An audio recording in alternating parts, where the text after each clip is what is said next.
Your last release was a collaboration with Harold Budd. Maybe you could tell us how your opinions of the final product, how satisfied you are with how it was working with Harold Budd.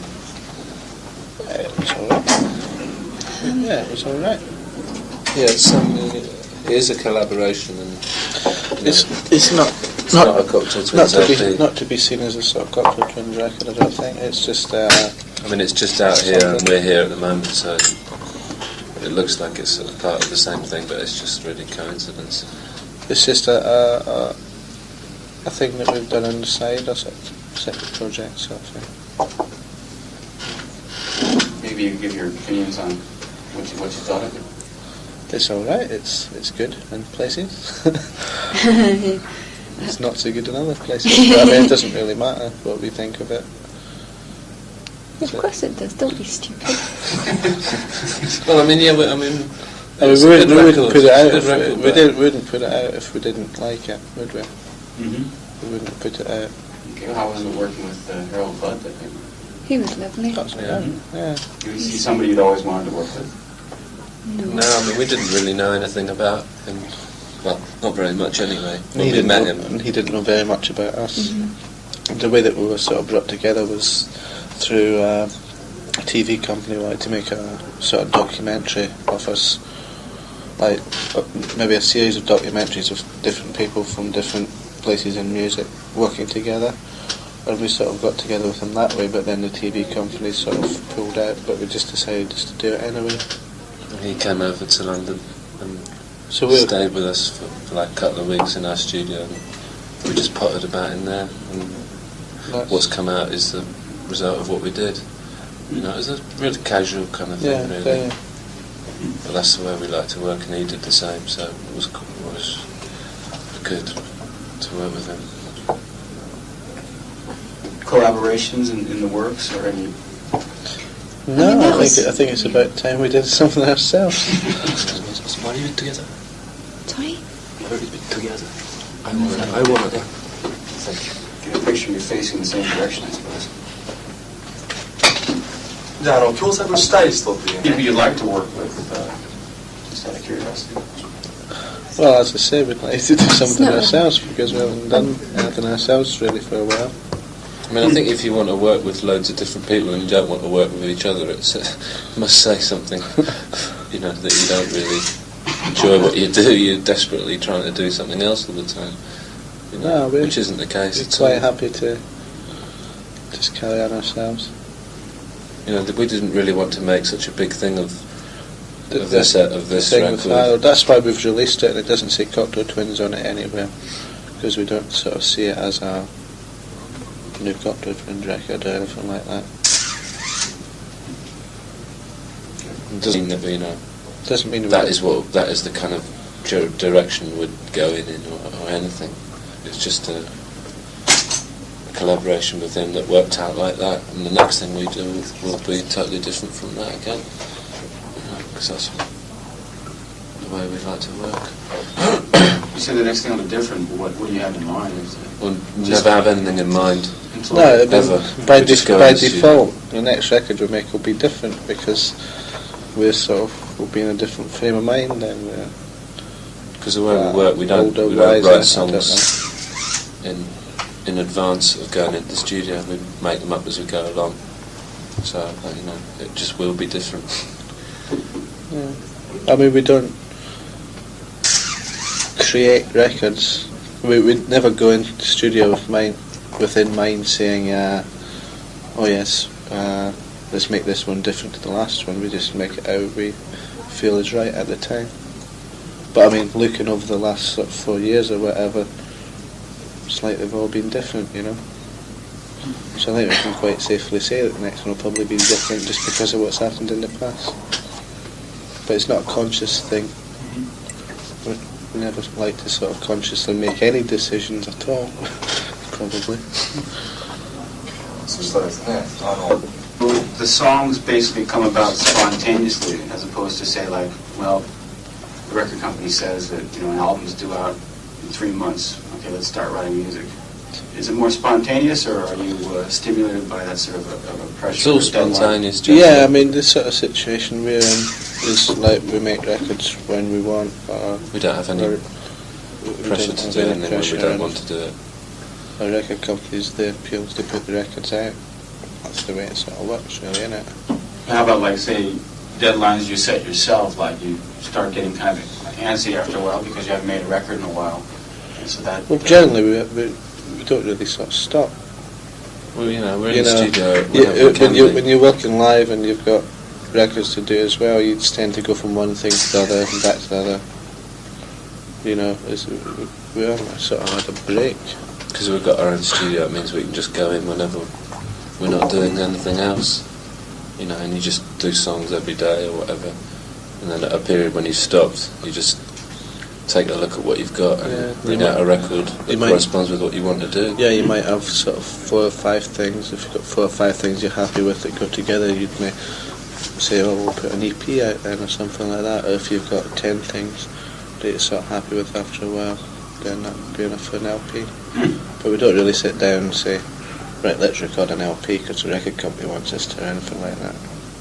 You think you'll always have that sort of freedom, though, to do things at your own pace? Well, I think we'll have more and more freedom as we sort of go on, because we're very strong-minded in that direction. We don't like to get fucked about. Well, there must be some point, though, you know, when a certain number of songs have accumulated, you kind of get the feeling that an album is going to take on, you know, one sort of a mood or an image. At some point, that sort of a feeling must come around. Does that happen to you after a while? You don't work like that. I mean, do you just take the songs and put them together into one work, or do you look for one point in common and go for that one? Well, generally it'll be from a sort of period that we'll be working in. We'll sort of, I mean, we don't have, I mean,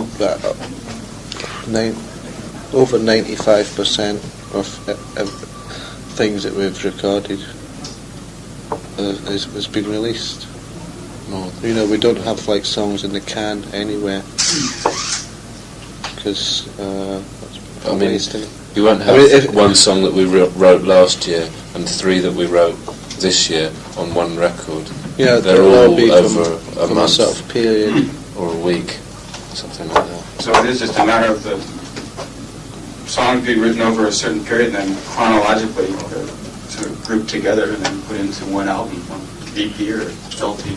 if we have time to record maybe 3 songs, then and they go together, then maybe they would go towards a 12-inch or maybe 4 songs.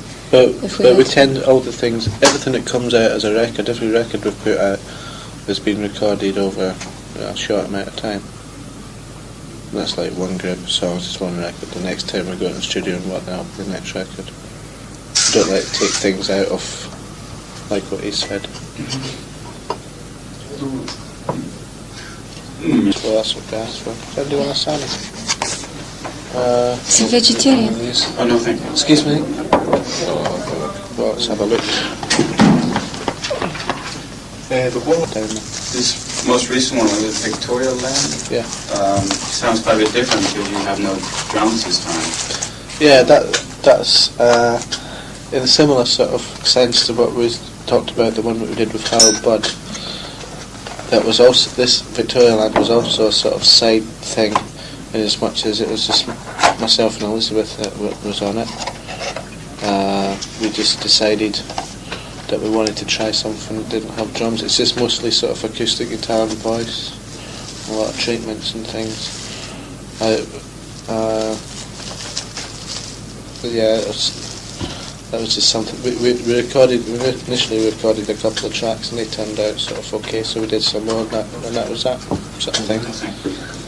An LP. It seemed like a substantial departure from anything you've done so far.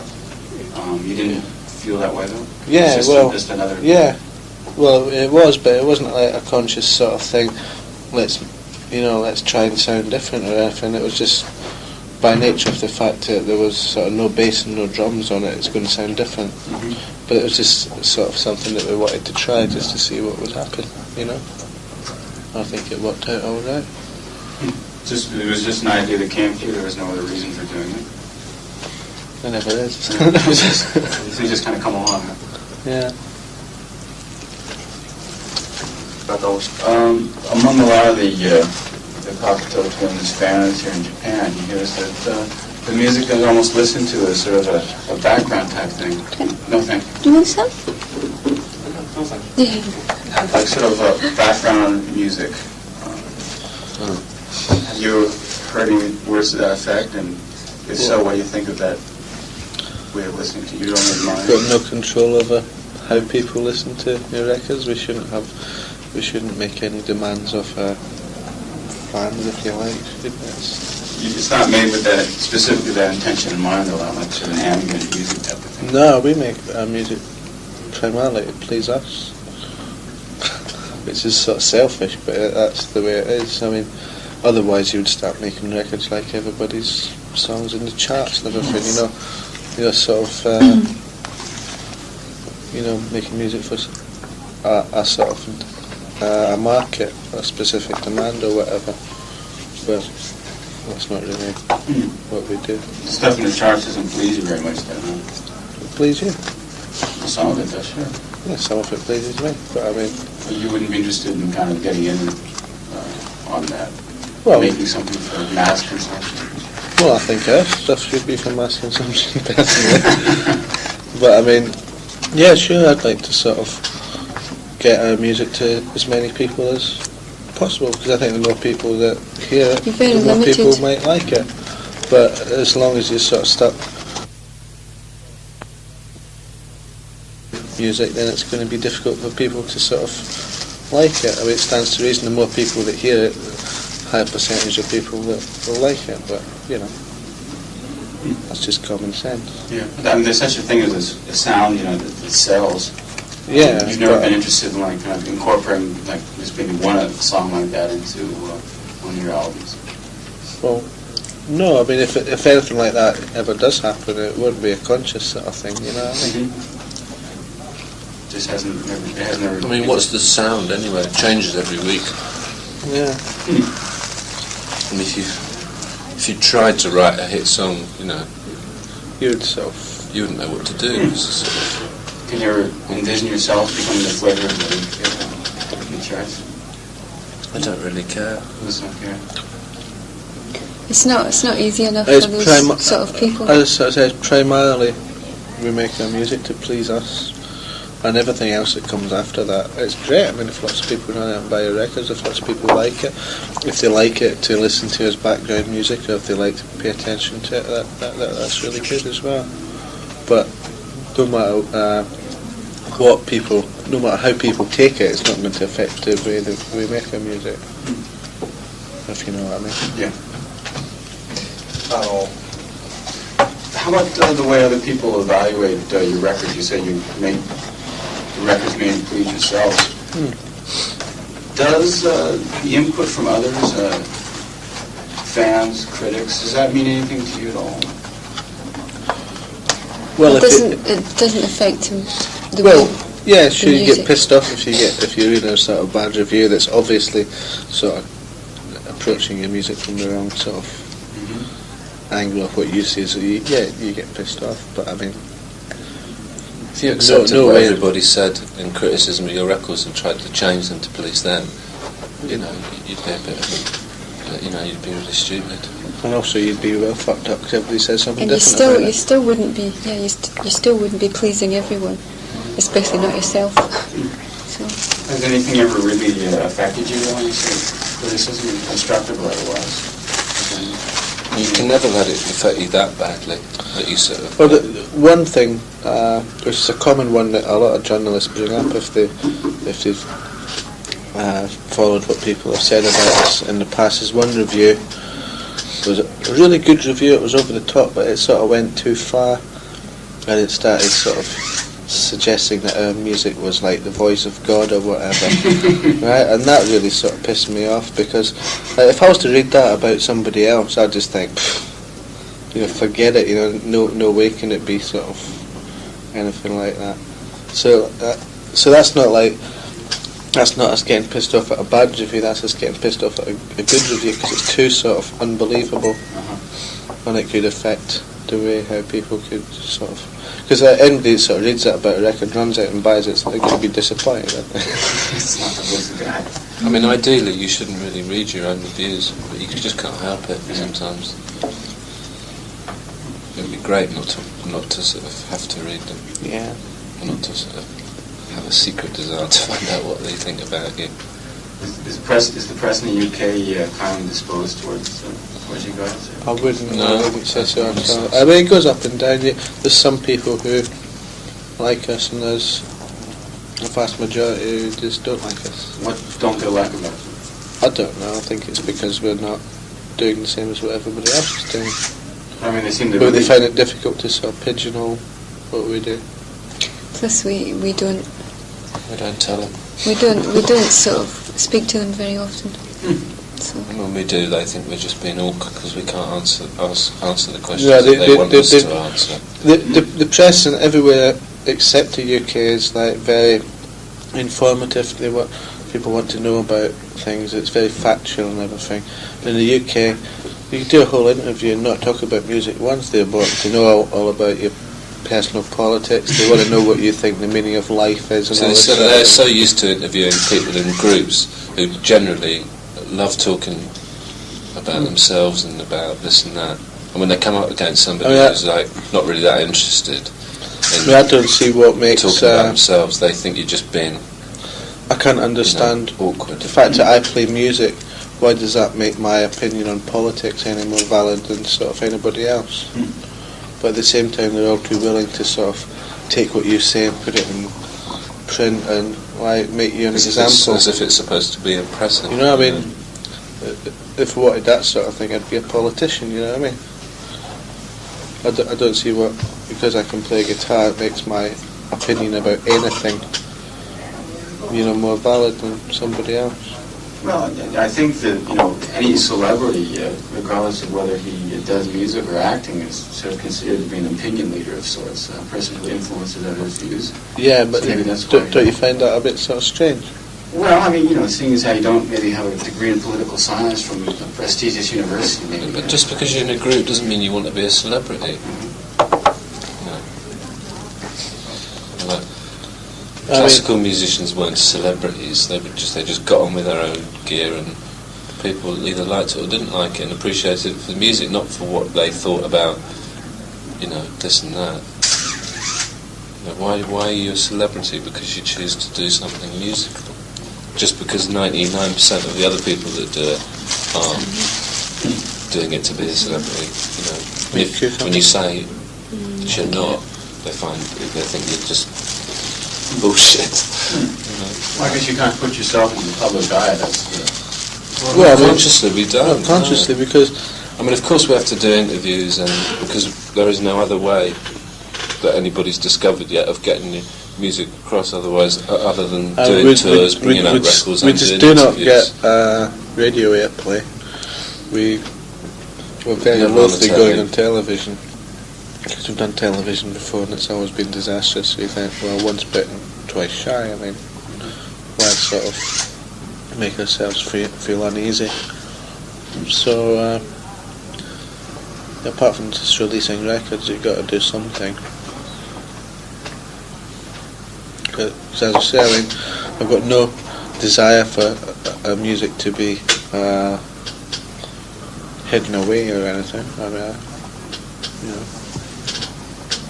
It's a popular sort of opinion that we sort of want to stay sort of cult group or whatever. And it's sort of cult group, because people are always too keen to sort of tell you that, you're a cult group, Basically that means it's so insulting. Basically it means you're unpopular. You know what I mean?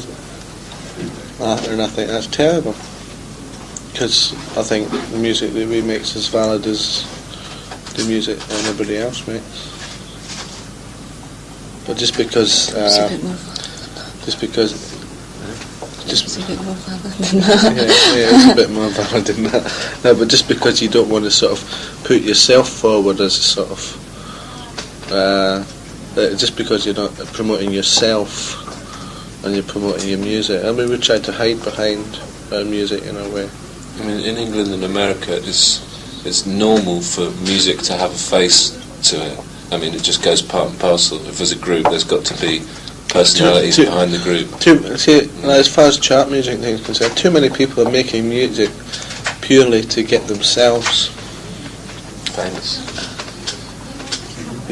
Famous to get themselves. So they're using it as a sort of a medium to make themselves from there to there, with no regard for the music that they're making. Yeah, I know exactly what you're talking about. But then again, the reason people like that exist is because there's a demand for that. Yeah. People love their stars, right?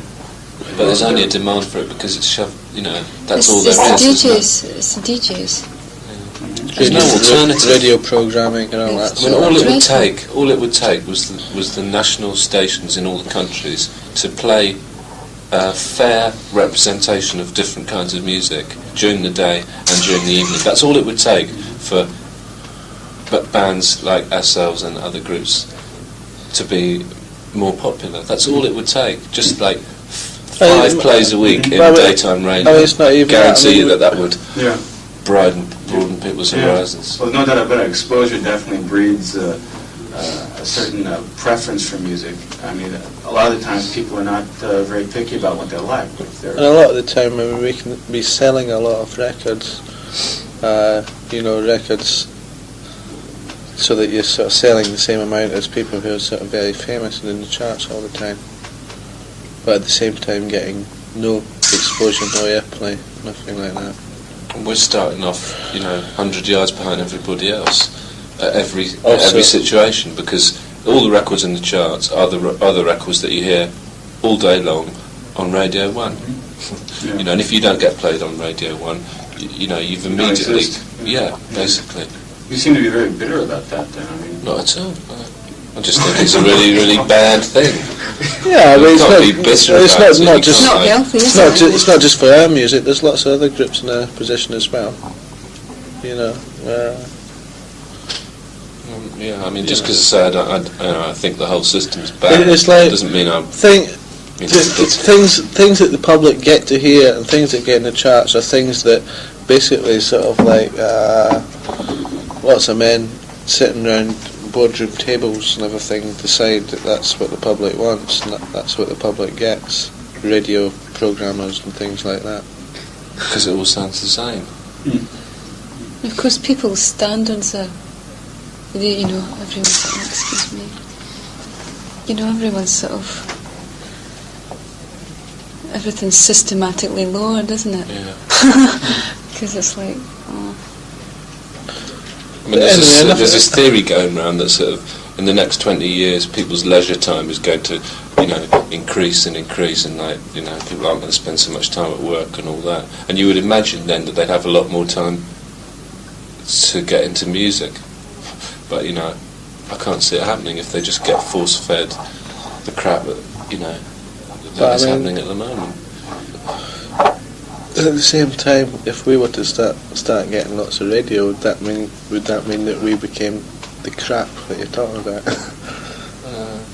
Possibly. No, I don't think so. I think a lot of people would start latching on to you just sort of unconditionally, Yeah, no, for the wrong reasons. Yeah, that's like they like you because you're in the charts, not because of your music, just because you're there. Yeah, but does that mean we should consciously try not to get in the charts? I didn't mean so that we were just on the radio with all the other bands that are on the radio now. I mean for it all to change, not just for us to be suddenly accepted. That wouldn't be right at all. In your music, but do you use lyrics as just sort of something to match the melody, or are the lyrics actually a medium for your own thoughts and feelings?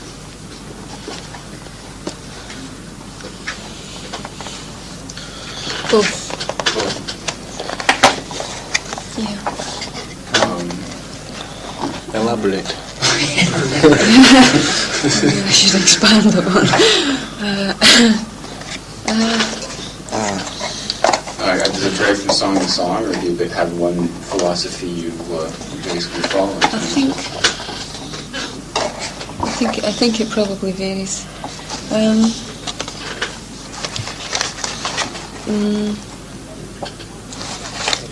Not because of the music, I don't think.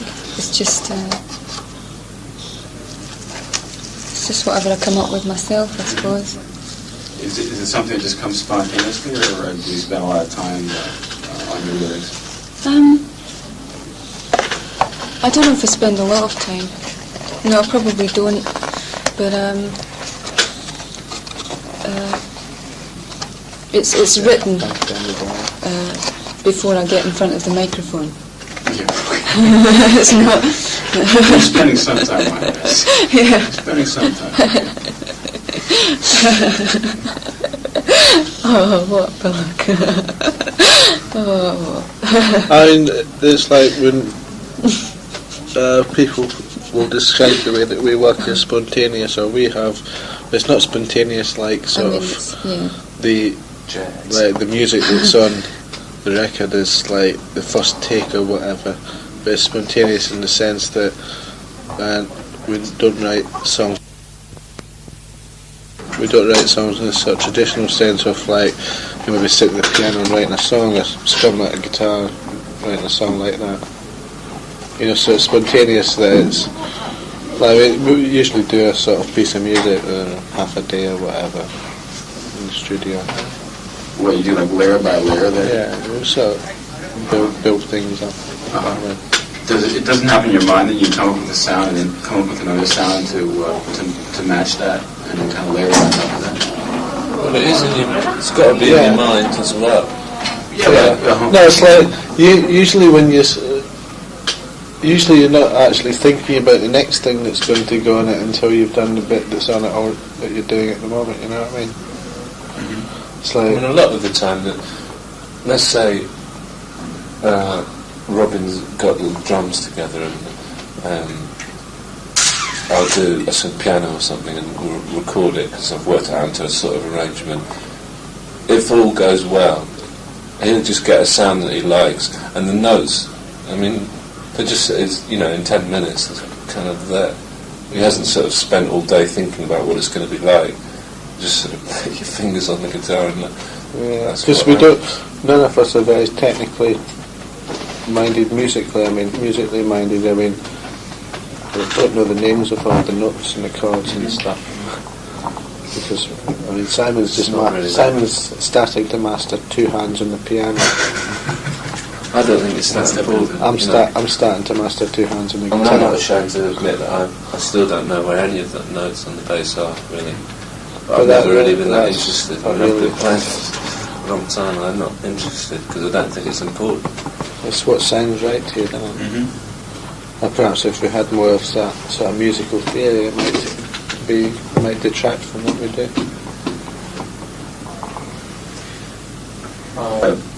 You don't feature your lyrics on. You don't enclose a lyric sheet because you're afraid of being misunderstood or something. You said. No. Only in Japan. The first two LPs came out in Japan with lyric sheets, and the lyrics was like somebody listening to it and writing down what they thought it was, and it's complete nonsense, you know. She's got whoever it was. They got Liz singing about airplanes and mud dancers and yes, we will rock you, everybody, and shout like that, right?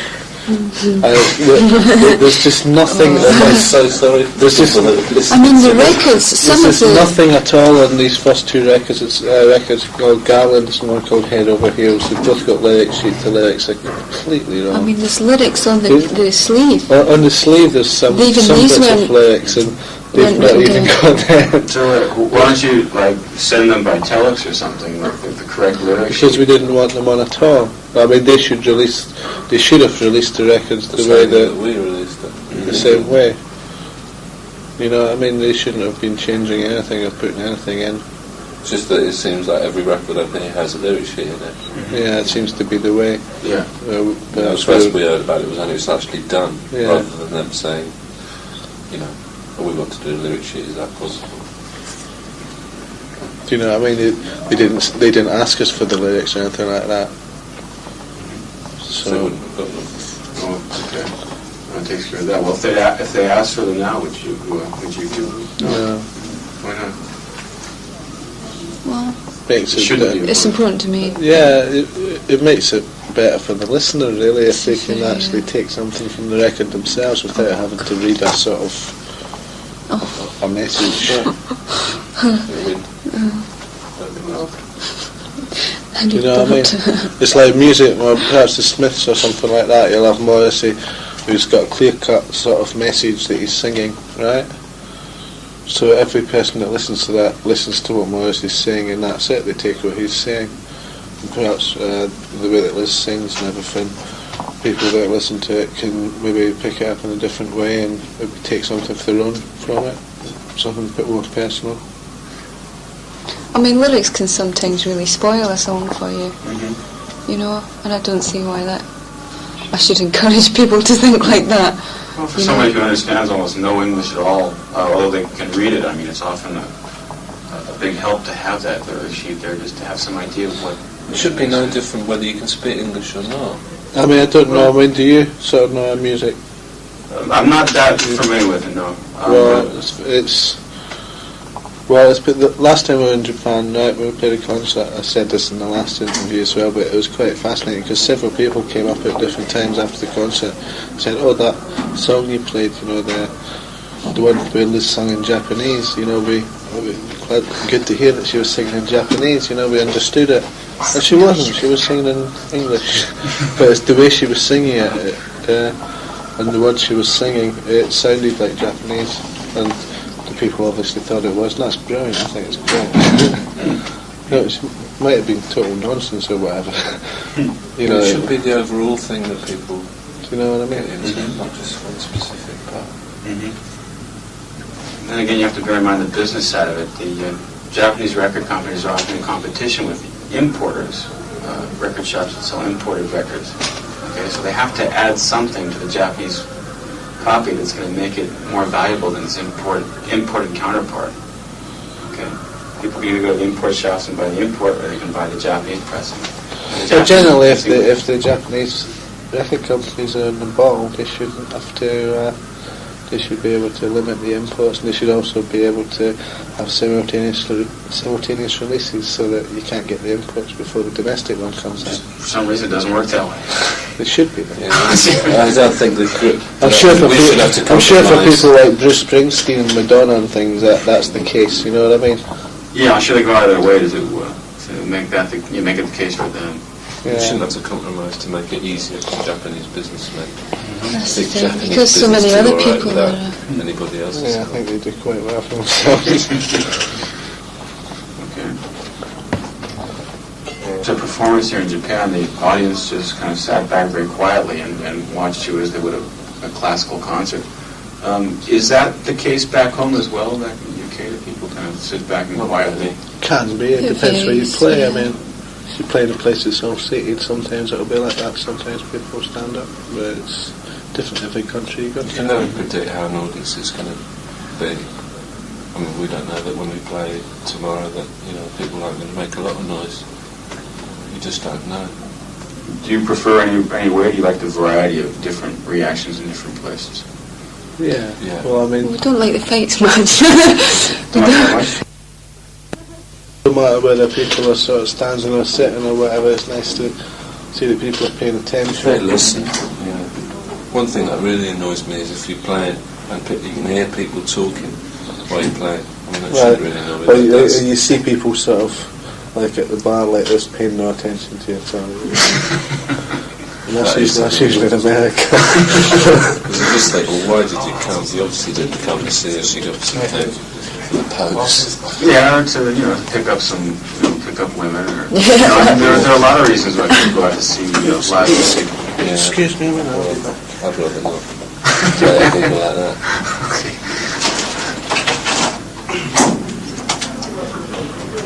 And I think over here the price of concerts must have, I mean, the people that come, I reckon, must really want to see you. Because like £20 it is to go to a concert over here.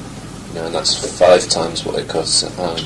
Everything's like that though. Everything costs more. Yeah. You know? Yeah, well, especially because the exchange rates of like that kind of makes it seem a little bit unbalanced.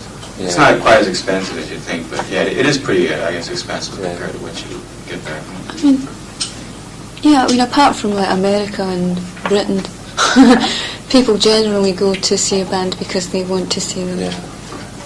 Like that's the case in Europe and whatnot, then too. Yeah, definitely. On the continent, I should say. Well, I guess we.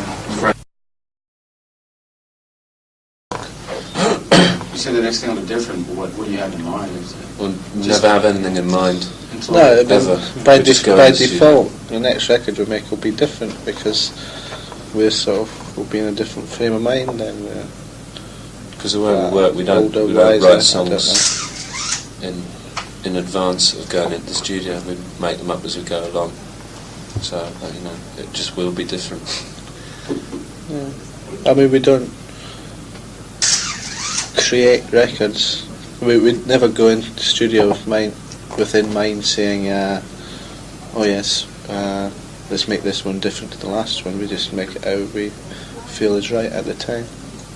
But I mean, looking over the last sort of 4 years or whatever, it's like they've all been different, you know. So I think we can quite safely say that the next one will probably be different just because of what's happened in the past. But it's not a conscious thing.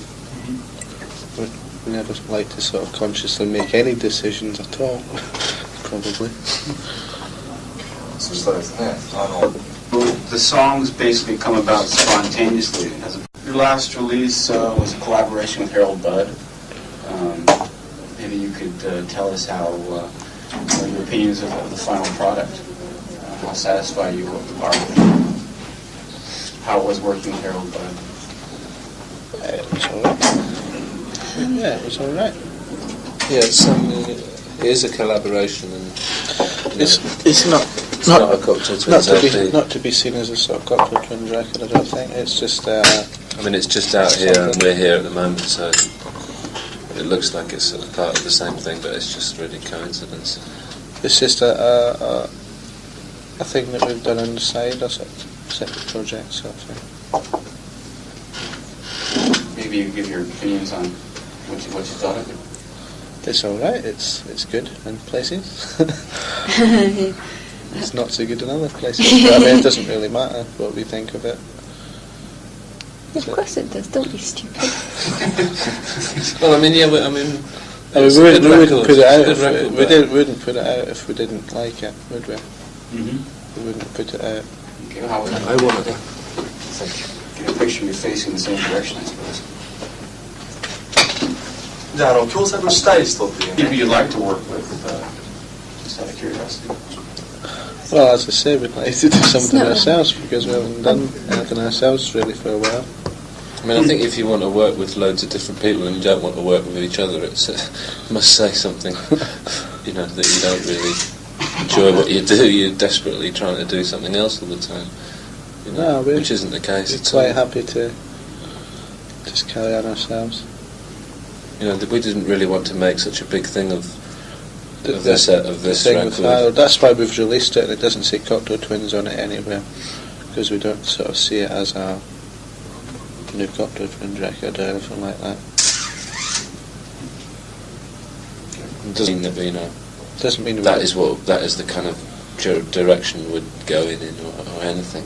It's just a collaboration with him that worked out like that, and the next thing we do will be totally different from that again, because that's the way we'd like to work. Opposed to say like, well, the record company says that, you know, an album's due out in 3 months. Okay, let's start writing music. Is it more spontaneous, or are you stimulated by that sort of a pressure? It's all or deadline? spontaneous. Yeah, I mean, the sort of situation we're in is like we make records when we want. We don't have any pressure to do anything when we don't want to do it. Our record companies, they appeal to put the records out. That's the way it sort of works, really, isn't it? How about, like, say, deadlines you set yourself, like you start getting kind of like antsy after a while because you haven't made a record in a while. And so that. Well, generally we don't really sort of stop. Well, you know, we're in the studio when you're working live and you've got records to do as well, you just tend to go from one thing to the other and back to the other. You know, we haven't sort of had a break. Because we've got our own studio, it means we can just go in whenever we're not doing anything else. You know, and you just do songs every day or whatever. And then at a period when you stopped, you just take a look at what you've got and bring out a record that corresponds with what you want to do. Yeah, you might have sort of 4 or 5 things. If you've got 4 or 5 things you're happy with that go together. Working with Harold Budd, I think. He was lovely. Yeah. Is he somebody you'd always wanted to work with? No, I mean, we didn't really know anything about him. Well, not very much anyway. He didn't know very much about us. Mm-hmm. The way that we were sort of brought together was through a TV company wanted to make a sort of documentary of us, like maybe a series of documentaries of different people from different places in music working together, and we sort of got together with them that way. But then the TV company sort of pulled out, but we just decided just to do it anyway. He came over to London and stayed with us for like a couple of weeks in our studio, and we just potted about in there, and what's come out is the result of what we did. You know, it was a really casual kind of thing, really. But that's the way we like to work, and he did the same, so it was good to work with him. Collaborations in the works, or any? No, I think it's about time we did something ourselves. So why are you together? Sorry? Why are you together?